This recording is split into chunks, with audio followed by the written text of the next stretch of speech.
સમાચાર જૂનાગઢથી પ્રાપ્ત થઈ રહ્યા છે। જૂનાગઢમાં કલેક્ટર દ્વારા બેઠકનું આયોજન કરવામાં આવ્યું છે।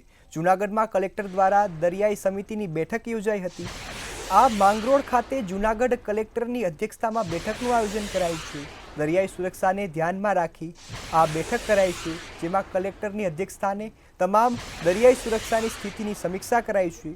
માંગરોળથી તમામ બોટોને દરિયામાંથી પરત બોલાવી લેવાઈ છે। તમામ માછીમારોને પરત આવવા સૂચના અપાઈ છે।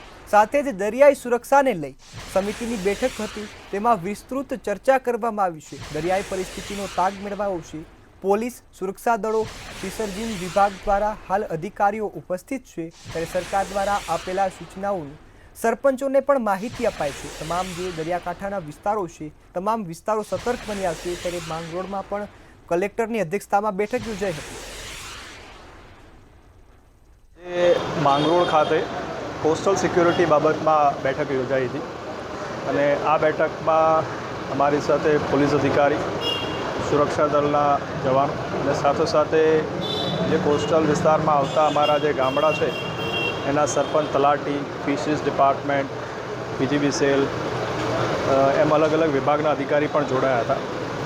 ખાસ તો આ બેઠકનો આશય એ હતો કે જે કોસ્ટલ બાબતમાં છે એ લોકો સાથે એંગેજમેન્ટ કરી અને દરિયાઈ સુરક્ષા બાબતે ખાસ બધાને સેન્સિટાઇઝ કરવામાં આવ્યા છે અને આ સમગ્ર સ્થિતિમાં એમનો પણ સાથ સહકાર જરૂરી મળી રહે એ ખાસ એમને સૂચના આપવામાં આવી છે।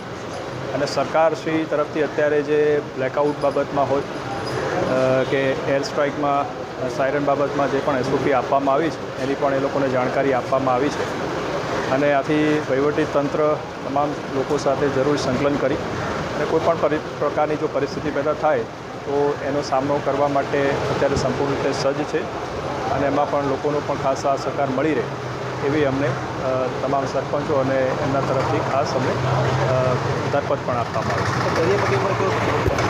છે। આ બેઠક ખાસ દરિયાઈ પટ્ટી પરના ગામડા અને એના જે સરપંચ તલાટી છે એની સાથે જ હતી આજે।